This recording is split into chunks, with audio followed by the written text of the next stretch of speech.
Hello students, एक बार फिर आपका स्वागत है आपके अपने यूट्यूब चैनल एके क्लासेस पर।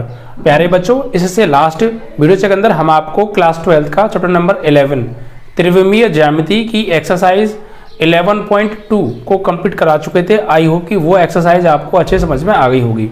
बच्चों, बहुत ही सिंपल चैप्टर है। अभी इसमें आपकी एक एक्सरसाइज और बची है 11.3।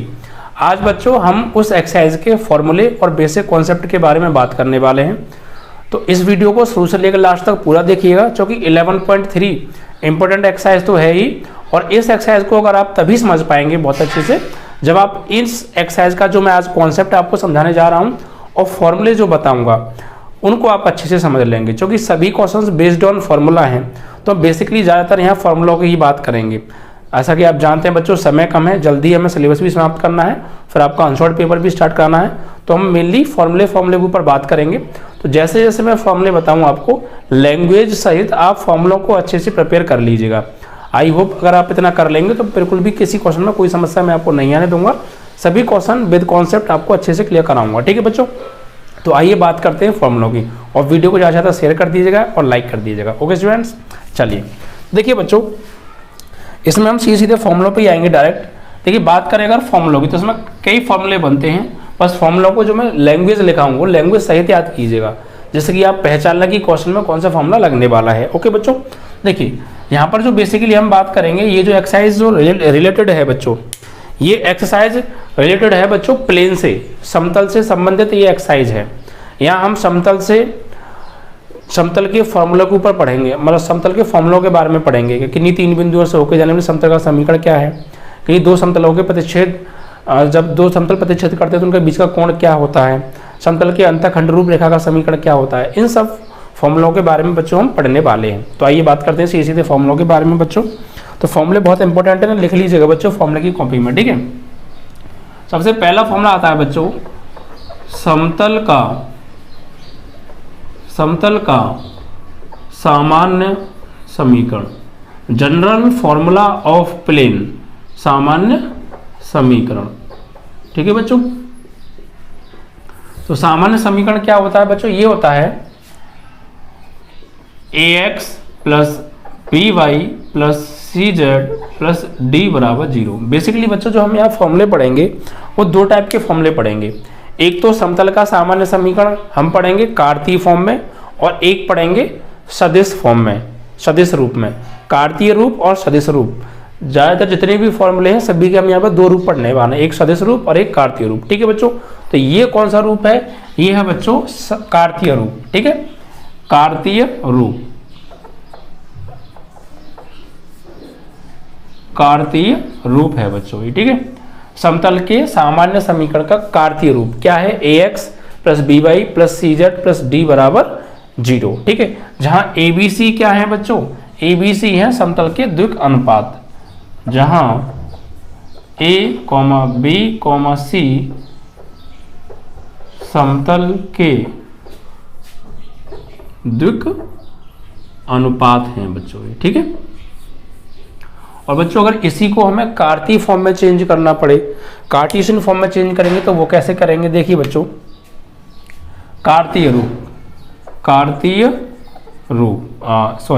सदिश रूप, क्योंकि ये तो बच्चों कार्तीय रूप था। अब इसी को अगर हमें सदिश रूप में चेंज करना पड़ेगा तो हम कैसे चेंज करेंगे उसको समझिए। सदिश रूप, देखिए बच्चों सदिश रूप में क्या होगा बच्चों, यहां पर ai cap plus b j cap plus c k cap dot xi plus yj plus z k cap, और इस कैपिटल D को हम ले जाएंगे बच्चों राइट में, यानी कि माइनस के कैपिटल D, जहां हम यह मान लेंगे माइनस D बराबर जो है आप यहाँ पे स्मॉल d मान लीजिए। ठीक है, तो ये जो है ai plus bj plus c के, ये तो जो हो जाएगा बच्चों हमारा यहाँ पर हो जाएगा, और ये जो है वेक्टर r हो जाएगा, और ये हो जाएगा वेक्टर n। ठीक है, यानी ये होगा xi plus yj plus z के जो होता है ये वेक्टर r की वैल्यू होती है, तो वेक्टर r डॉट और ये हो जाएगा वेक्टर n, और एज इक्वल टू इसकी जगह हमने क्या मान लिया, स्मॉल डी। ठीक है, तो ये होता है बच्चों सदिश रूप। किसी समतल के सामान्य समीकरण का वेक्टर फॉर्म क्या होता है, vector r dot vector n is equal to vector d, जहां वेक्टर आर बराबर होता है एक्स आई प्लस वाई जे प्लस जेड के, और वेक्टर एन बराबर होता है a i plus b j plus c k. ठीक है, जब इनका हम डॉट प्रोडक्ट करेंगे तो वापस हमें यही चीज मिलने वाली है। ठीक है बच्चों, तो ये है सदिश रूप। सदिश रूप में क्या होता है बच्चों, कार्तीय रूप में तो एक्स वाई जेड आते हैं, और सदिश रूप में बच्चों क्या आता है, आई जे के मिलते हैं हमें। ठीक है बच्चों, तो ये आपका फॉर्मूला था समतल का सामान्य समीकरण। सदिश रूप में भी था बच्चों ये, और कार्तीय रूप में था, दोनों फॉर्म हमने यहाँ पे बच्चों ये पढ़ी। इसके बाद आएगा बच्चों किसी समतल पर अभिलंब का समीकरण।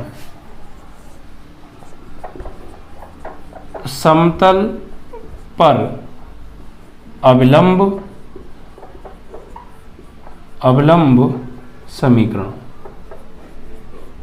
या समतल का अभिलंब समीकरण भी हम इसको कह सकते हैं। ठीक है बच्चों, और यहां पर जो ये वेक्टर एन है, जहां वेक्टर एन बराबर समतल पर सदिश है बच्चों, समतल का सदिश है।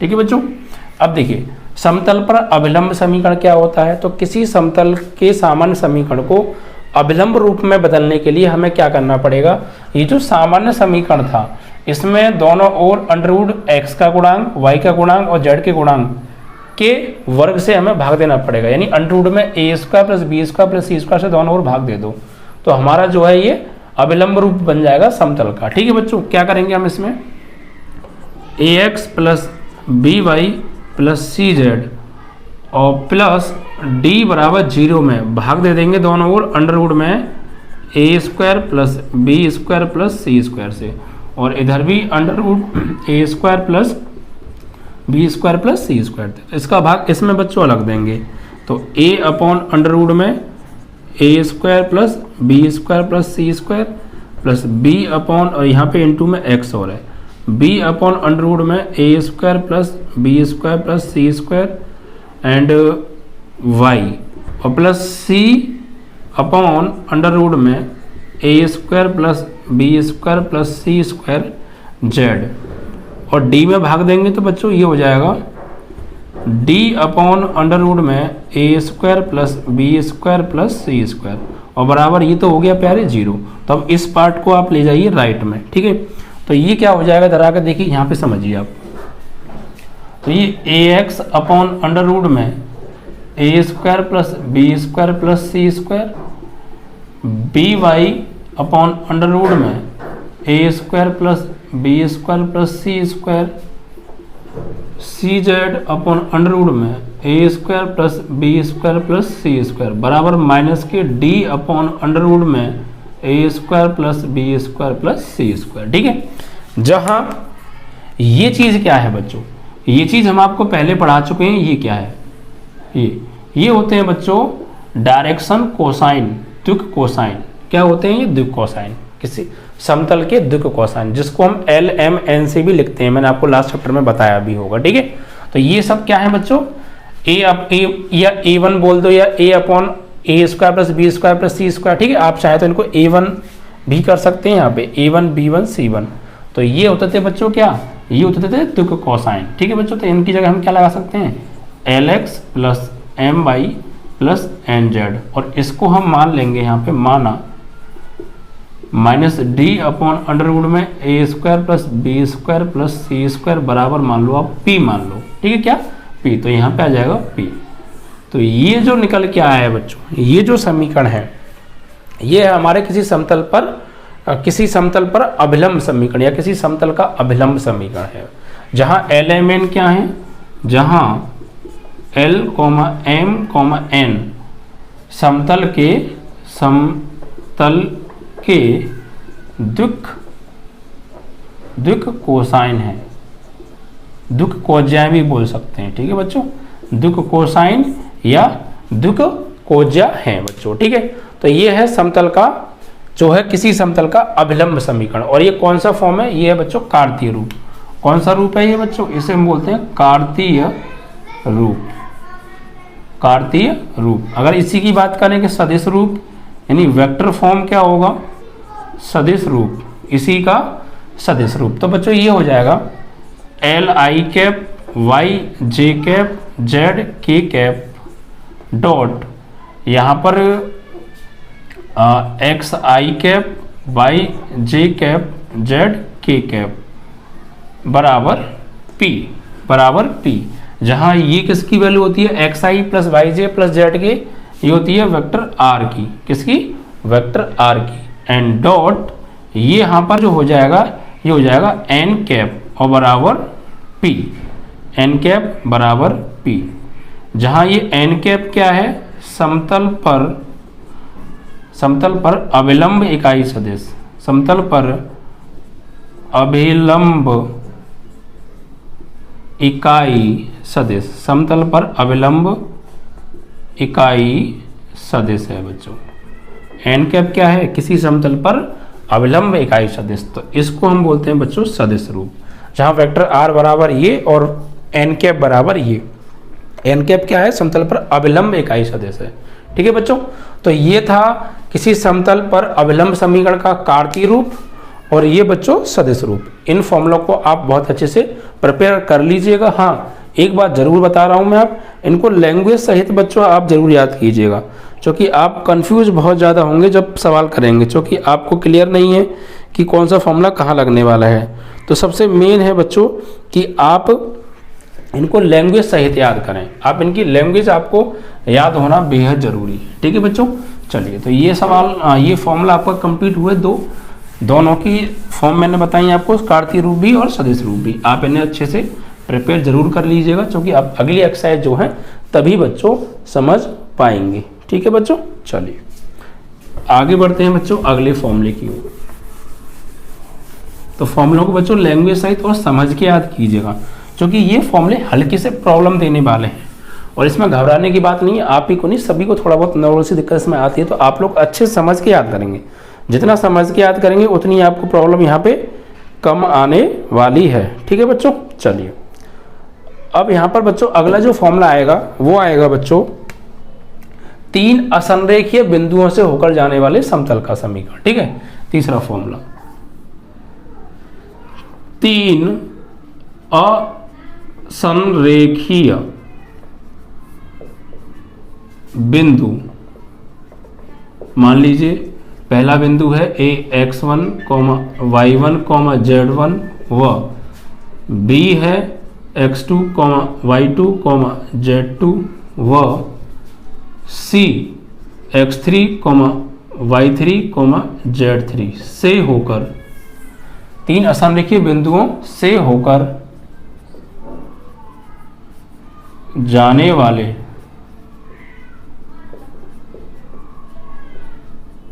समतल का सामान्य समीकरण। ठीक है, 3 असंरेखीय बिंदुओं से होकर जाने वाले समतल का समीकरण जो है। ठीक है बच्चों, तो 3 असंरेखीय बिंदुओं से होकर जाने वाले समतल का समीकरण कौन सा है, देखिए ये जो हम लिख रहे हैं यह है कार्तीय रूप बच्चों। कौन सा है, कार्तीय रूप। क्या होता है बच्चों, modulus x minus x1 सारणिक x minus x1 y minus y1 z minus z1 upon x2 minus x1 y2 minus y1 z2 minus z1 upon नहीं बच्चों, मतलब x minus x1 y minus y1 z minus z1 और फिर नीचे x2 minus x1 y2 minus y1 z2 minus z1। ठीक है, और यहाँ पे तीसरा आएगा आपका x3।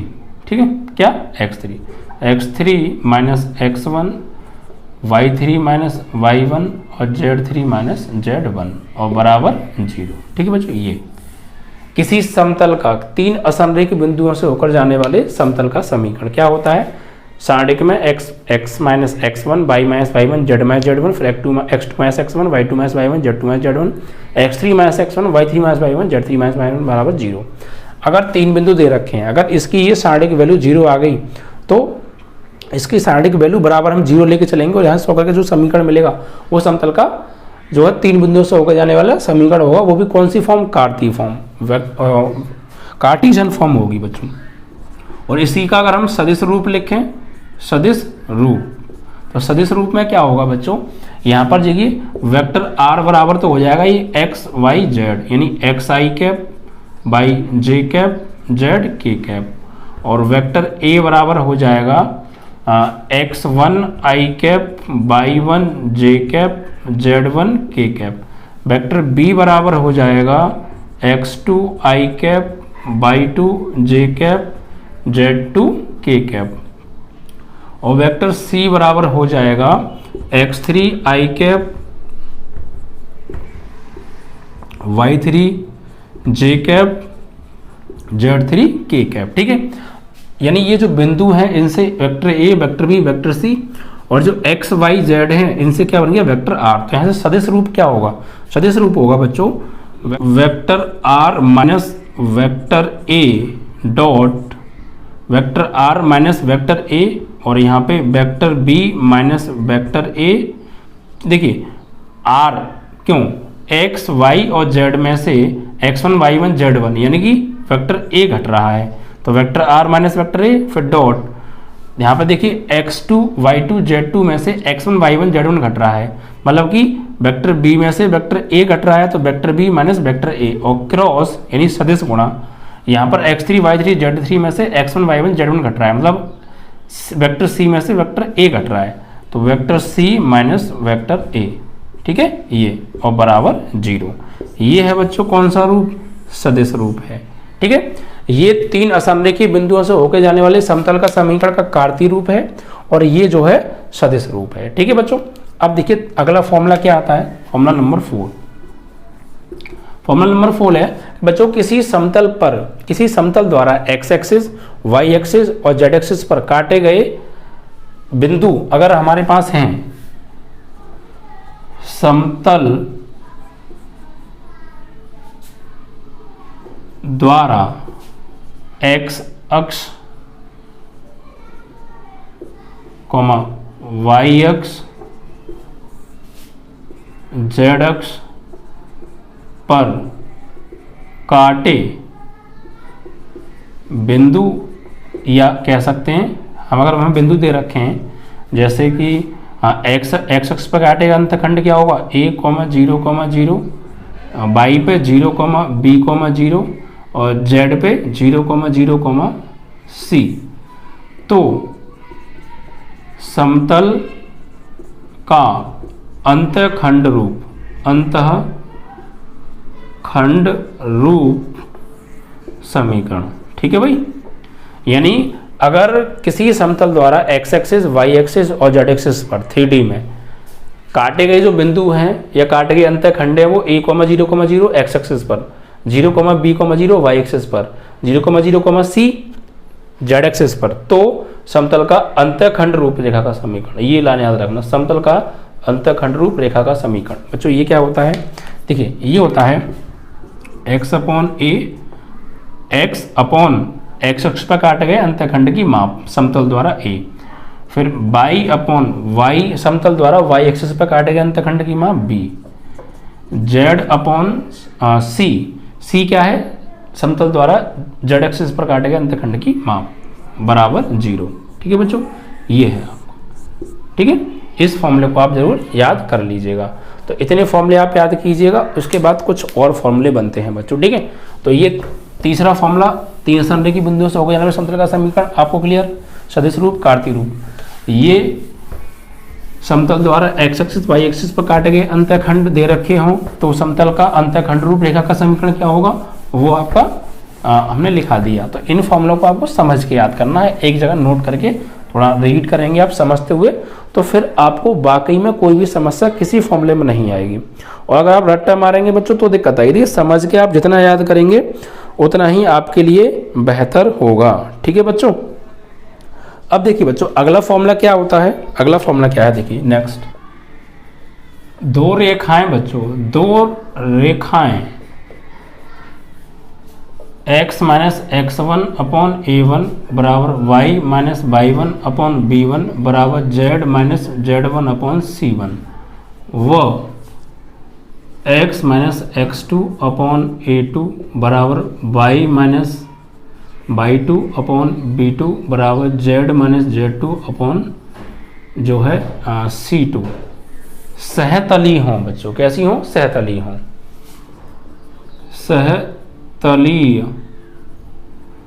सहतलीय होने का प्रतिबंध, सहतलीय होने का प्रतिबंध।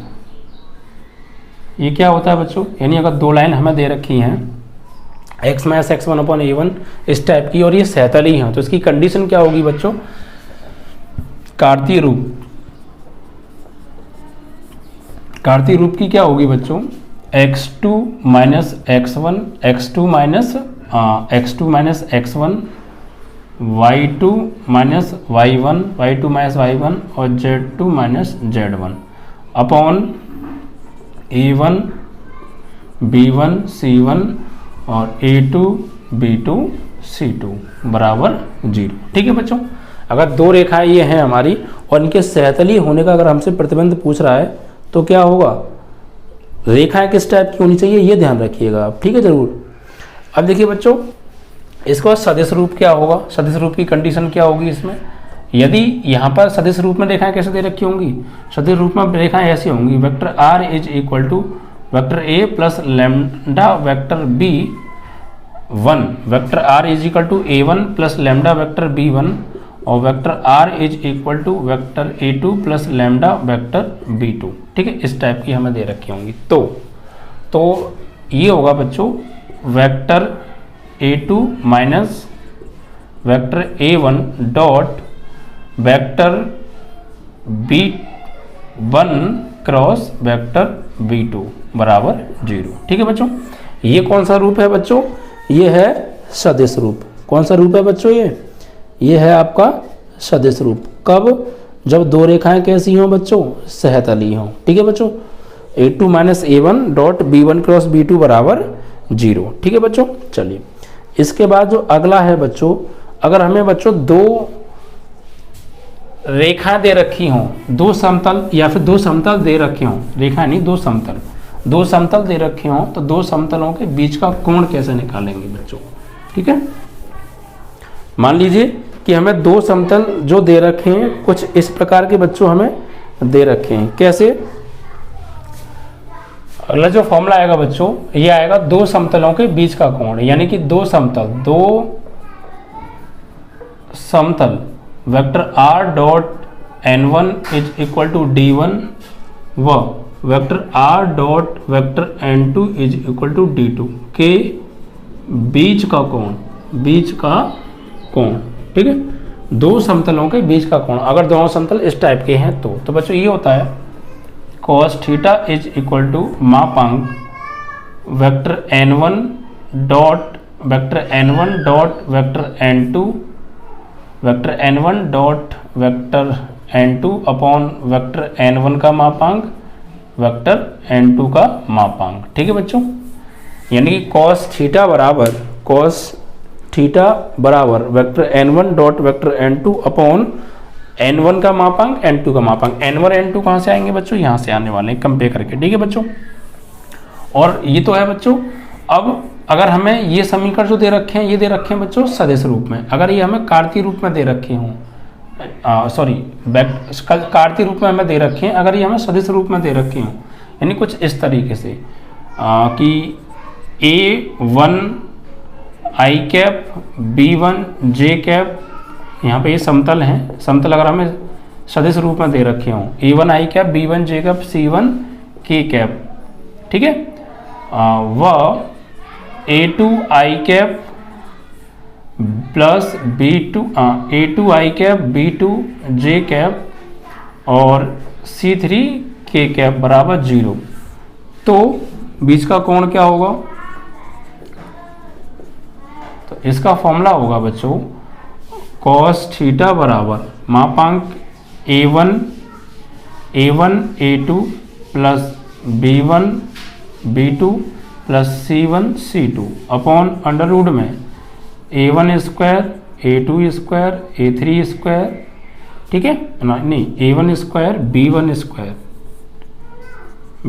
स्क्वायर c1 स्क्वायर और अंडर रूट में a2 square b2 square c2 square. ठीक है, इस तरीके से। अगर हमें समतल के समीकरण सदिश रूप में दे रखे हैं तो फिर बीच का कोण का फॉर्मूला ये होगा। कार्तीय रूप में यानी इस फॉर्म में दे रखे हैं तो उनके बीच के कोण का फॉर्मूला बच्चों क्या होगा, ये वाला होगा। अब बच्चों यहाँ पे कुछ चीज़ें बनेंगी, जैसे जब दोनों समतल लंबवत हों, जब दो समतल लंबवत हों, लंबवत होंगे तो थीटा की वैल्यू क्या होगी बच्चों, यहाँ पे 90 होगी। और यहाँ पर जब हम थीटा की वैल्यू 90 लगाएंगे तो cos 90, और cos 90 की वैल्यू क्या होती है 0, और ये डिवाइड में है, इधर 0 है, तो जब क्रॉस मल्टीप्लाई करेंगे तो ये पूरा 0 में चला जाएगा, बचेगा क्या, ये बराबर 0। यानी कि कंडीशन होगी जब दो समतल लंबवत हों, थीटा बराबर 90 हो, तो कंडीशन क्या होगी, a1 a2 plus b1 b2 plus c1 c2 बराबर 0। ठीक है, जब भी कभी दो समतल आपको लंबवत प्रूफ करने हैं तो a1 a2 b1 b2 c1 c2 बराबर क्या आना चाहिए, 0 आना चाहिए। और समांतर की बात करें, ठीक है बच्चों, जब दोनों समतल क्या हों, समांतर हों, तो क्या होगा, तो बच्चों इसकी कंडीशन ये होगी कि a1 अपॉन a2 बराबर b1 अपॉन b2 बराबर c1 अपॉन c2। ये तीनों कंडीशन क्या आएंगी, बराबर, क्योंकि समांतर होने के लिए क्या होगा, थीटा बराबर 0 डिग्री होना पड़ेगा, और थीटा के 0 डिग्री लगाएंगे तो 1 आएगा। जब इसको सॉल्व करेंगे तो हमें a1 अपॉन a2 बराबर b1 अपॉन b2 बराबर c1 अपॉन c2, ये तीनों कैसे मिलेंगे बच्चों, इक्वल मिलेंगे। तो फिर हम जो है कह सकते हैं, अगर ये तीनों इक्वल हैं तो, कि समतल जो हैं दोनों समांतर हैं। ठीक है बच्चों, कैसे हैं दोनों समतल, समांतर हैं। अब एक फॉर्मूला और भी बच्चों बनता है, या तो दो समतलों के बीच का कोण हमसे पूछा था, कभी कभी बच्चों एक रेखा और एक समतल के बीच का कोण भी पूछता है। भाई ये तो यहाँ पे दोनों समतल थे, दोनों समतलों के बीच का कोण पूछा था कि दोनों समतल कितने कोण पे झुके हुए हैं, ये बताइए। लेकिन कभी कभी एक समतल और एक रेखा के बीच का कोण भी बच्चों पूछता है। ठीक है, यानी समतल आपको दे देगा एक तो कि ax plus by plus cz plus d बराबर 0, व रेखा x minus x1 upon a, y minus y1 upon b, z minus z1 upon c के बीच का कोण। ठीक है, के बीच का कोण, तो ये होगा बच्चों साइन थीटा बराबर a into small a plus capital B into small b plus capital C into small c upon under root में capital A square, capital B square, capital C square, under root में small a square, small b square, small c square. ठीक है बच्चों, अगर एक समतल और एक रेखा के बीच का कोण पूछे तो आप इस तरीके से इसको लिखने वाले हैं। ये फॉर्मूला ध्यान रखिएगा, साइन थीटा बराबर होगा, किसके बराबर होगा, साइन थीटा के बराबर। और जब बच्चों ये तो है कार्तीय फॉर्म में, अगर आपको सदिश रूप में दे रखे हो समतल और सदिश रूप में दे रखे हो आपको रेखा, तो आप कैसे निकालेंगे, देखिए अगर आपको सदिश रूप में दे रखा हो समतल, सदिश रूप यानी समतल आपको दिया हो vector r dot vector n is equal to vector d।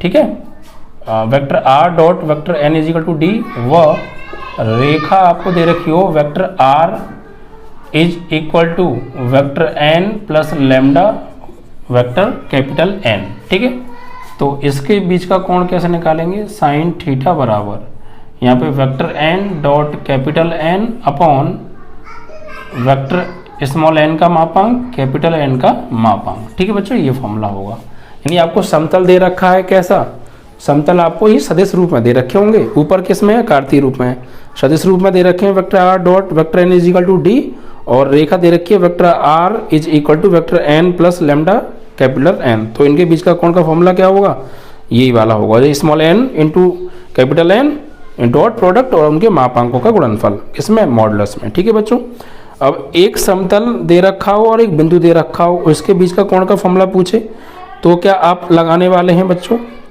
देखिए जब आपको एक समतल और एक बिंदु दे रखा हो, यहाँ पे आप लिखिएगा अगला फॉर्मूला, एक समतल a1x b1y, या फिर आप वन ए की समतल है तो यहाँ पे ax plus B Y plus सी जेड लिख, प्लस d बराबर 0 व बिंदु x1 y1 z1, ठीक है, के बीच की दूरी, के बीच की दूरी पूछता है बच्चों कई बार, यानी एक समतल दिया होगा और एक बिंदु दिए होंगे, इनकी बीच की दूरी पूछेगा बच्चों।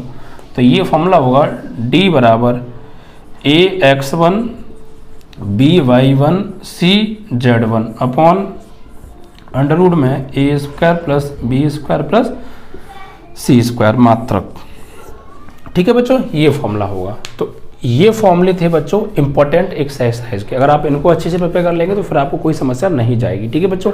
तो इन सभी फॉर्मूलों को बहुत अच्छे से प्रिपेयर रखिएगा। आप 11.3 जो इस चैप्टर की लास्ट एक्सरसाइज है बहुत आसानी से समाप्त करने वाले हैं, बस फॉर्मूले थोड़ा समझ के आपको याद करने हैं, ठीक है बच्चों।